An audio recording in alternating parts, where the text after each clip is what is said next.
Rennais.fr, fournisseur officiel de football. Salut les amoureux du ballon rond, ravi de vous retrouver. On commence tout de suite ce JT Foot Mercato avec le Stade Rennais qui nage en pleine crise. Lors de cette 12e journée de Ligue 1, le club breton a essuyé un nouveau revers contre l'Olympique lyonnais. Les Rennais pointent à la 13e place du classement et restent sur 5 matchs sans victoire avec 4 défaites et un match nul. Pourtant, Rennes pensait avoir eu le déclic la semaine dernière en s'imposant en Europa League en infériorité numérique contre le Panathinaikos. Mais les hommes de Bruno Genesio sont retombés dans leur travers et ont surtout relancé l'Olympique lyonnais qui a connu sa première victoire de la saison. Après cette rencontre, l'entraîneur rennais voulait tout de même mettre en avant le mental de son équipe. Première chose, c'est je tiens, malgré la défaite, c'est rare, ça m'arrive rarement de féliciter mon groupe lorsqu'on perd, mais je tiens quand même à les féliciter parce que je pense qu'on vient de montrer entre jeudi et ce soir qu'on était capable d'avoir une équipe de compétiteurs vaillante, combative, solidaire.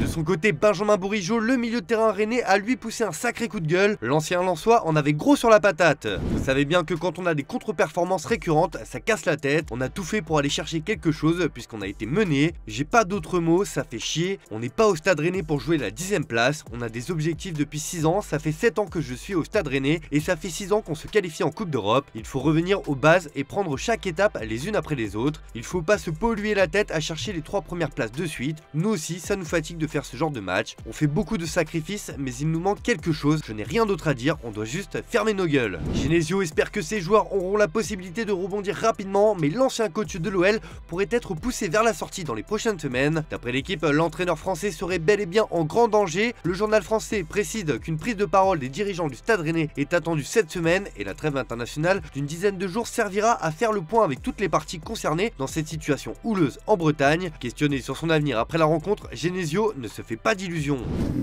Moi, je suis toujours lucide sur les situations. Je n'ai pas l'habitude de me cacher.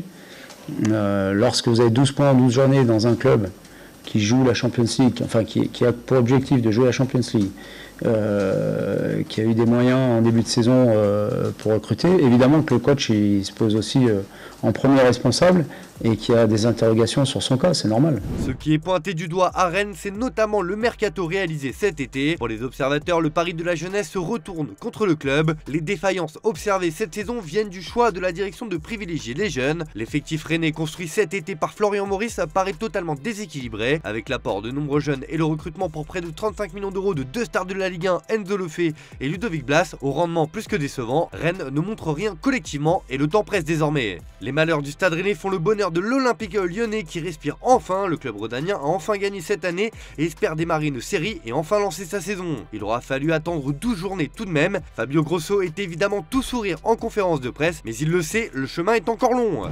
Mais pour nous, ça va être tout le temps compliqué jusqu'à la fin, donc il faut le savoir. Il faut rentrer dans cette mentalité. Mais aujourd'hui, on est content parce qu'on vient ici dans une stade importante contre une équipe très importante du championnat et on arrive à faire un grand match. On arrive à mettre le cœur sur le terrain, on arrive à mettre tout ce qu'on a dans le ventre et après au-dessus, on peut appuyer les autres choses. Mais c'était important de voir les joueurs se battre sur le terrain de début jusqu'à la fin pour aller chercher les points qui nous servent pour remonter le classement. D'ailleurs, selon vous, l'OL va-t-il se relancer grâce à sa première victoire de la saison? C'est la question du jour les amis, vous nous dites tout dans les commentaires et on en reparle dès demain. Vendredi, Dimitri vous demandait quel club devait foncer sur Hugo Ekitike. Eh bien vous avez pas mal d'idées, entre le Borussia Dortmund, Nottingham Forest ou encore le RC Lens seraient des bons clubs pour relancer le placardisé du PSG.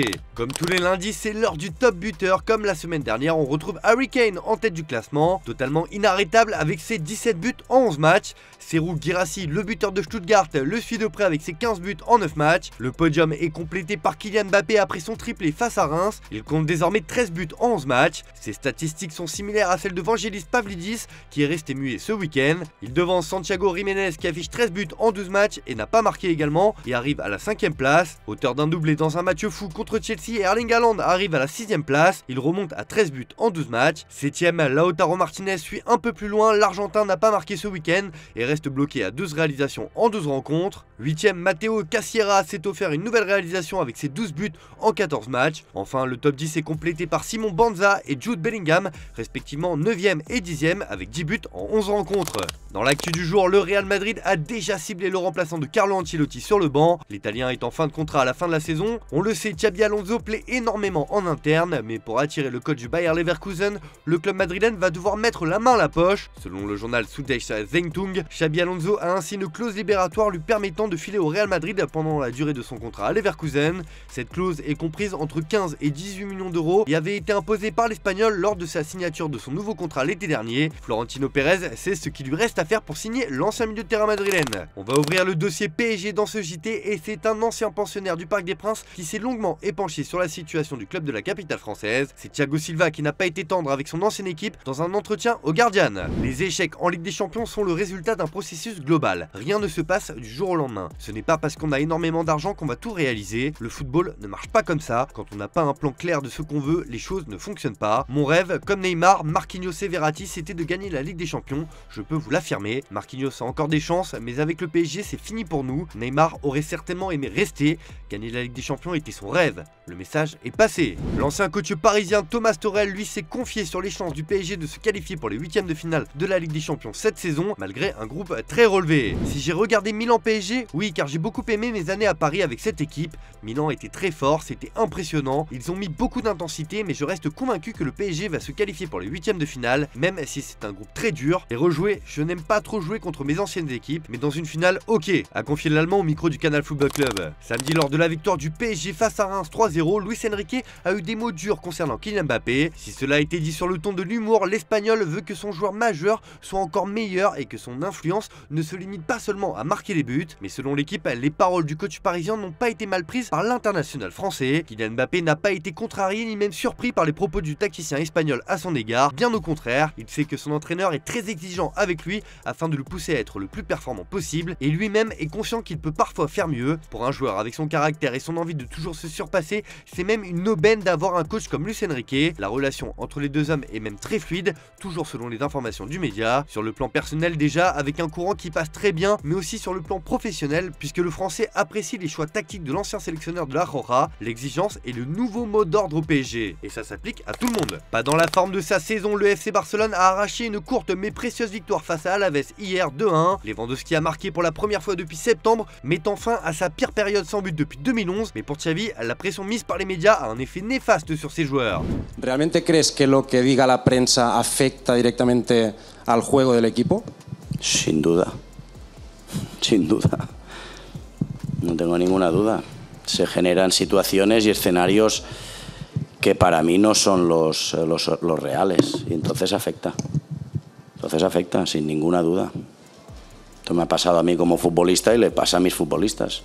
Es normal, se genera una negatividad que no es para nada buena ni positiva. Enfin, c'est officiel, Cesc Fabregas va connaître sa première expérience en tant qu'entraîneur. Il a été nommé en tant que coach du club de Côme 1907. L'Espagnol va se tester en tant qu'intérimaire et aura la lourde tâche de permettre au club actuellement 6ème de série B de jouer la montée. Allez, on termine ce JT avec la traditionnelle image du jour les amis, et elle nous vient de Clairefontaine où les joueurs de l'équipe de France étaient attendus aujourd'hui pour le rassemblement. L'un des premiers arrivés était le petit nouveau Warren Zahir Emery qui a fait ses premiers pas au sein du château. Allez, bonne soirée à tous, on se retrouve dès demain sur Foot Mercato.